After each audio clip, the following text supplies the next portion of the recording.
So today I'm going to focus on the healthcare reform in two countries, in the two largest economies in the world, US and China.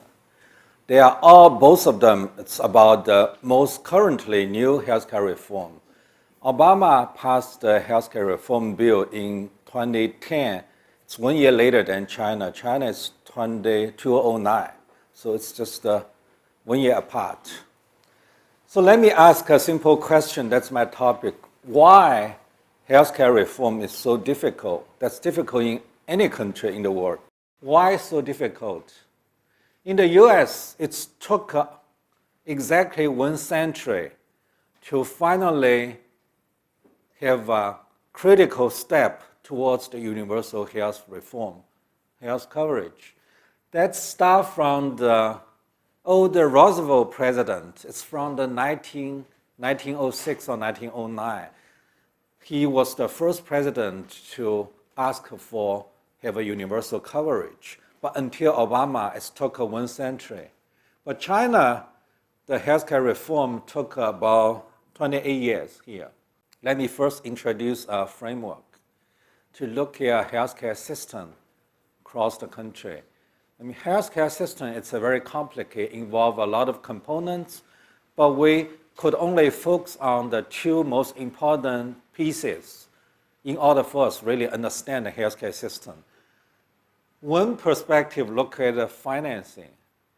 The financing here, that's me, who paid the final bill if you are the patient, if you see a doctor, go to a hospital, who paid the bill? Another perspective is look at the delivery. Who provide the care? If in one country, all the medical care provided by the public institution, that's very centralized, the government-controlled delivery system, that's the top, another one extreme. In another extreme, if they are all medical care provided by the private for-profit organization, that's another extreme. From the financing perspective, China moved to this way. That's mean the private out-of-pocket patients' payment, the percentage increased compared to the 1978. But in the recent year, out-of-pocket portion start to decrease, but still higher than the before reform. We will show you the data. But then we look at the delivery perspective of China. It's not a 1 point. I'm using the 2 point. Why is that? Because we look at China, the hospital. Most of hospital, but right now the number of hospital, public hospital account for about 55%. Private hospitals start to grow. But however, if we look at the percentage of service, look at the hospital bed percentage. We will show the data later. Public hospitals still control the dominantly positions. Let's look at for the financing in China. We don't have too much disagreement. We want to move the direction to here. That means we want to reduce the patient's out-of-pocket payment. We want to increase the insurance payment, right? So that's the problem we said in China. We said 看病贵, affordability issue. That's related to the financing, affordability. If the country you move to here, you definitely have the affordability problems. You need to move to here. We don't have too much disagreement. Depends on how far you want to move to. Do we want to move to here? To extremely, like 100%, you don't pay, patient pay nothing. Like you're covered from the first cents. Do we want to move to that extreme? We don't. Why? Free riders, right? If you're 100% covered by the insurance, you pay nothing, your demand for the healthcare will become unlimited, right? Unlimited. But we have a huge disagreement on this perspective. So the difference between the US and the China healthcare reform, in the US, reform is mainly focusing on this financing because they want to resolve, still have a 15% of people without insurance. So they want to expand the insurance to universally cover people. In China, China's healthcare reform need to really focus on two things, right? We want to expand insurance.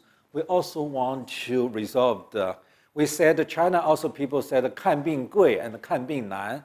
看病贵, that's the affordability issue. 看病难, it's the access issues. So in China, we're facing two major challenges compared to the US. US mainly focus on the one challenges. So that's also tell us China healthcare reform will be more difficult than the US because we need to resolve more problems.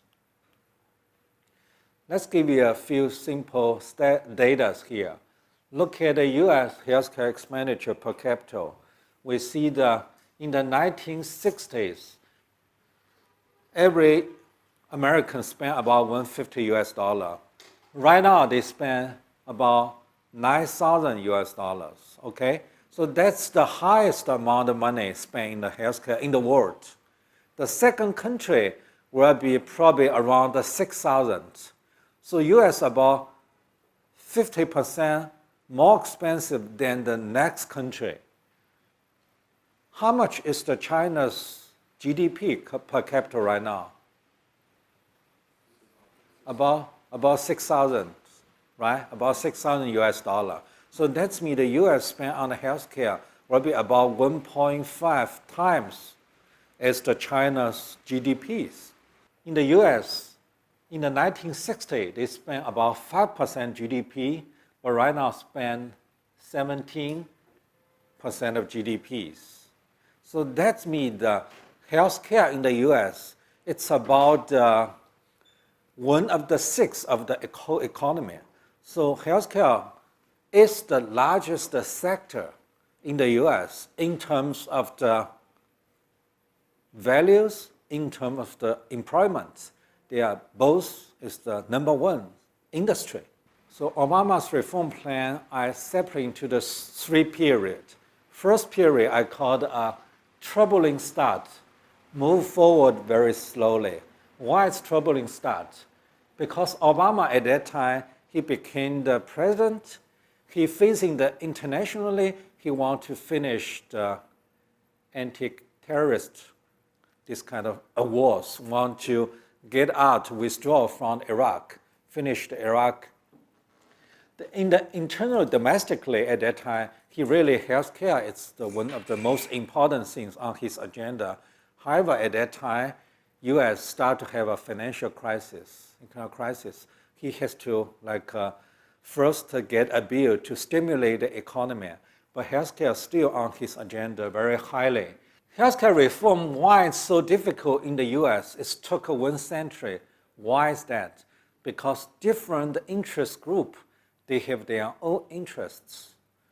In the U.S., in the first 50-year, half century, which interest group they are opposed to this kind of universal health insurance? Could you guess any interest group?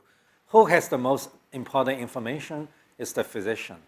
Physicians make a lot of important decisions, represent patients' interests, suppose, right? Theoretically, they are the agent of the patients. So physician group, it's in most of the country, physician group is the most powerful group in the healthcare. So in the US, the first half century, 50 years, is the physician association we call the AMA, American Medical Association. AMA is the most powerful group. They block the insurance because they don't want insurance involved in the healthcare. They want to get money from patient directly. In China, just on the opposite, China physician become one of the weakest group in China. They are beaten up. They were stabbed by the patient in China, just opposite. Why is that? Why China, the physician become the powerless group? What's the Obamacare reform plan to goal? The first goal is we already know, want to expand health insurance to cover people because still have a 15% population without insurance. the second major goal is want to improve the quality of the health insurance coverage. What's that mean? Because in the US, before the Obama health care, they have a commercial insurance, they have a called, they don't cover your pre-existing condition. That's mean if you buy my insurance in the January 1st this year, if you have a disease happened before that, insurance don't cover you that. We only cover you after the day you buy my insurance.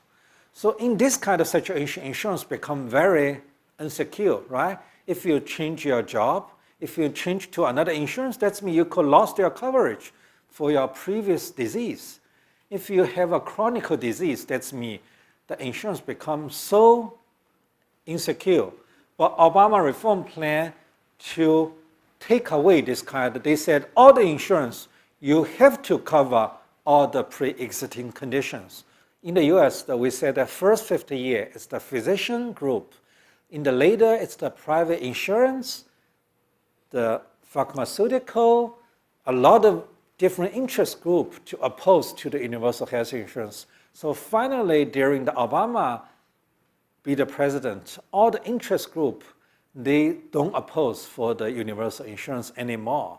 Also, physician group become one of the very strong supporter to the Obama reform plan. Physician group even go to they want to even have a government called a one single payer. They want to only have a one government plan to cover all the people. Why is that? Because they don't want to deal with the many insurance plans. Right now in the US, for the physician, you have to collect money from different insurance plans. Different insurance plans, they have a different kind of requirement, different kind of policy. It's spend a lot of waste, a lot of time, money on this kind of administration things. So they want to have a one single plan, make things easy, okay? But in the Obama plan, all these kind of interest group, they are not opposed. However, we see it's the party interest become the fighting group. So that's in the US reform plan, it's unfinished, still unfinished. But Obama reform plan right now, it starts in the implemental stage. Like every year, they gradually have some kind of a part of the bill will be implemented. It's gradually. It will take 10 years to resolve half of the uninsured population. Still, it's not like in the one time to resolve that. They have a 15% uninsured population, but in the 10 years, only resolve about 7 or 8%. Still have a 7 or 8% will be resolved even after 10 years. So it's a long process. Let me give you a little bit of background information about Chinese healthcare reform. We look at how much we spend on healthcare. That's the renminbi. Start from the 1978, that's year we start have a China economic reform. At that time, it's 12 yuan.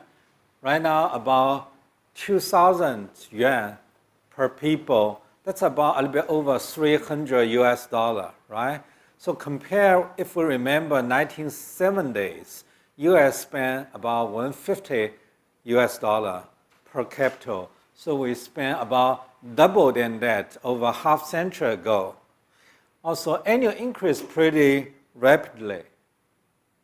But if we look at that's the average number for all the US population, 1.3 billion US population. But we should be very careful if we look at the average number in China because the huge population, the big number divided by 1.3 become very smaller. Also, this number is huge vary across the rural and the city, across the different regions, across different social group of China. In China, we have a general idea for the urban population spend about 3 times as high as the rural population, okay? If the city population, they spend 3,000, that means the rural population only spend 1,000, okay? But if we look at different social group, the difference will be even huge, even huge. We look at the GDP percent of China, start from the 3% GDP in the 1978 to about 5% right now. So look at today's situation in China, it's very close to the US 50 years ago. In the 1960s, it's about 5%. So let's look at the life expectancy because that's the most important number we measured health status difference across the different country, cross region in China. I'm sorry, I didn't translate into this is the Shanghai, Beijing, and Tianjin, the three most important cities in China. The highest, Shanghai, the life expectancy about 80 years old. The woman will be even higher, woman. I was told the latest number already 82 years old, latest number. We look at the Tibet, Yunnan, and Qinghai. Tibet is 68 years old, about 12 years difference across the Tibet and the Shanghai. That's within one country, cross region have such kind of big difference. In China, we need to see many doctors. Okay, that's because of the one, because only give you 3 or 5 minutes. 2, because physician quality, it's not consistent. So that tells us in the China, healthcare service quality, it's not consistent. We don't have a good quality. Even we have an easy access to this doctor. We much easier to access to doctor than other country. Other country probably they waiting few days, few weeks, but as long as if you see the doctor, you pretty much could give you the answer, resolve their problem. So that's why with the answer in China, it's difficult or not. We need to look at the quality. We cannot just skip the quality, just see how easy you just be able to see the doctor. So that's the total healthcare expenditure separate into the 3 portions. One is the individual out-of-pocket. The middle one is the insurance, social insurance payment. On the bottom one is the government tax money. Government spend how much. So we see stuff from 1978, individually pay about 20%. Okay? We see, however, when we start economic reform, government and insurance reduce their payment. Out-of-pocket increased to highest over 60% in the early 2000s. Let's look at internationally comparison. We select a few countries, look at what's the financing resource. We're financing from the public sector and the individuals. We also look in the middle one, we could have a funding, government funding. In the middle, non-government funding. Non-government funding could split up between the social funding and the private insurance. Social funding, it's just like in China, the insurance, other country, you have insurance. Government will regulate the insurance. However, the money comes from the employee and the employers. Okay, we look at the UK. I said A, B, C, D, different type. UK, it's the government money. It's the major source. In Japan and Germany, we see the social fund. That's the employee, the social fund, the insurance. That's the major part. We see the US split. We see the India pretty higher percentage out of a private pocket. Okay, that's the China. I used the year 2010. China right now it's different. China right now it's about 34%. We see here. I'm thinking ideally. That's my views. I'm thinking ideally we should make the middle one bigger one, make the 2 end small. I said olive shape. That's idea. That's my personal opinions. Because why don't make the UK and this one? It's the idea. The government directly just pay the tax money. We see many European countries right now facing the deficit problems, government physical problem. If you directly government spend that money, if you have an economic downturn, government don't have enough revenues, will be immediately affect this kind of insurance. Also give a lot of burden on the government. However, if we the social insurance will spread the risk among the employees, make the system more stable. So I'm thinking that ideally it's the middle one big. Usually people always fighting between these two, like a government and the market. Okay, but depends on how you define market. I like to define market as a for-profit entities. If the not-for-profit, I don't define as a market, I define as a society. Okay, that's my definition. So in my mind, have a three major entity. It's the government, society, and the market here. So based on this definition, my opinion is that this one should be the dominant power, should have a major. I don't support let for-profit take the major role. I don't support as the government take the major role. That's just a proportion. Those three parts, they all have their own role. But if we look at their proportion, this one should be the major. This one should be small. So I said, my idea is the third road, 第三条道路, the third road. It's the not market, not government, should be the society, should be take the control.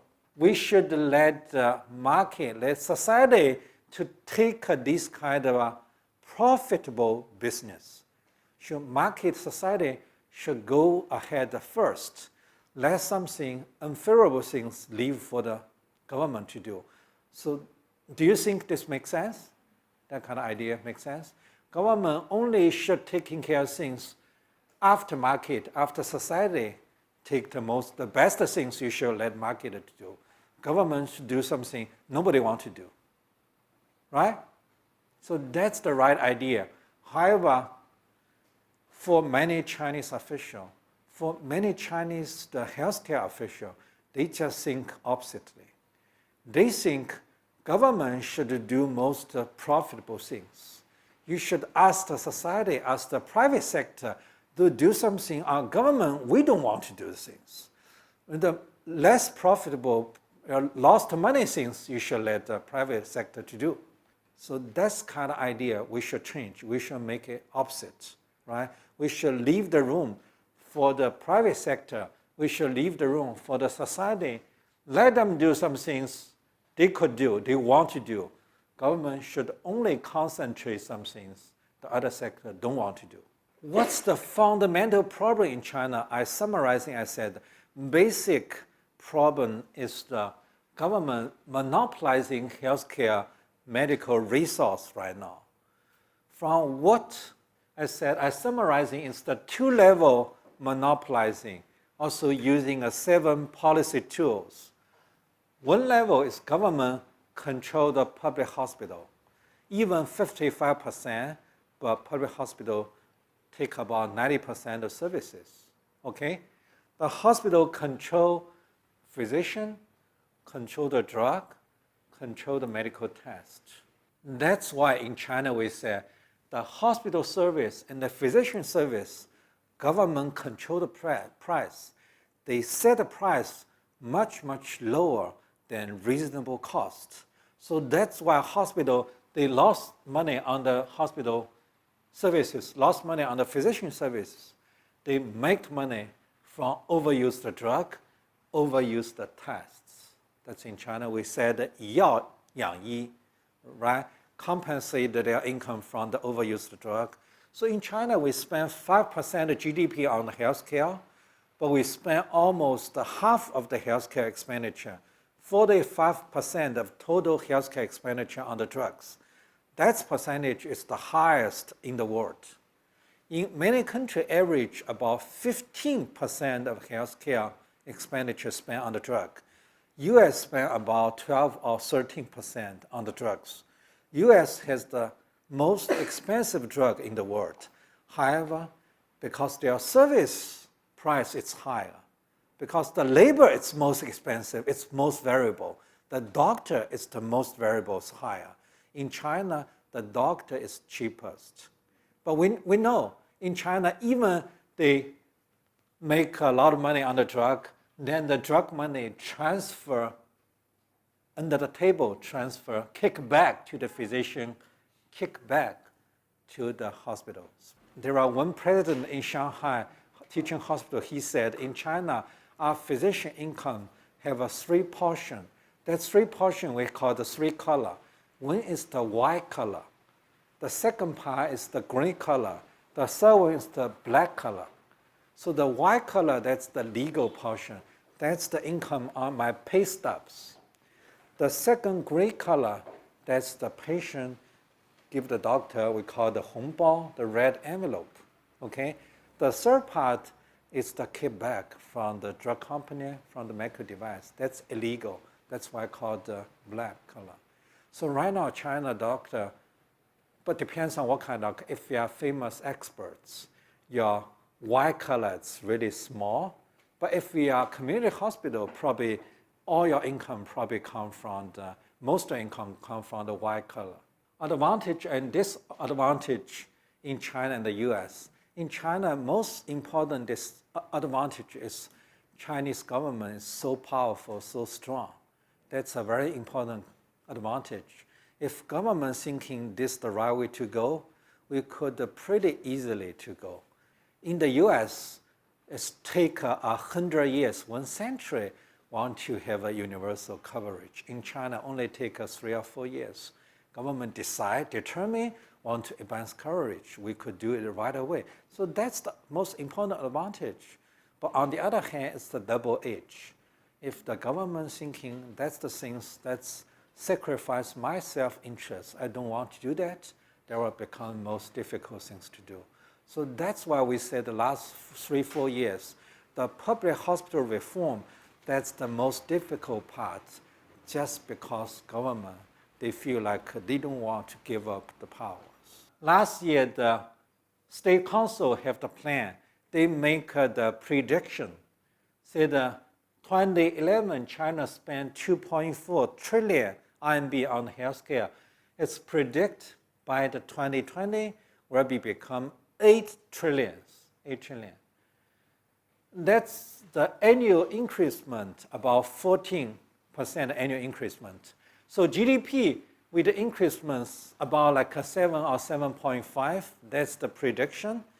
Based on this kind of prediction, we will have the GDP percent from the 5% to about 9%.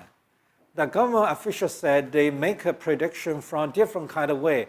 This is the most conservative prediction. That's the low bound prediction. The reality could be even higher than that. That's the trend in the different country. They start from the different position, but they all going to move to this directions sooner or later, because that's maybe the different kind of, take a different kind of time. They are not go to that step at the same time, but sooner or later, because this one tend to be financing, reduce the affordability problem. In the financing, they emphasize the equity, emphasize the fairness. But on this side, they emphasize the efficiency. We see the combination and the efficiency and the fairness. It's combined from this graph, from the two-way, financing, fairness, and the delivery system efficiency. That's going to be the trend. That's going to be the future of the Chinese healthcare system. But we don't know, take how long to move to there, right? We maybe take a longer time than a country, maybe we are pretty quickly. In China, we look back last 30 years, we achieved the substantial great success within such kind of short time. If Chinese government make the mind, we may be able to achieve this kind of change pretty quickly than other countries. Okay, that's the end of my lecture. Thank you.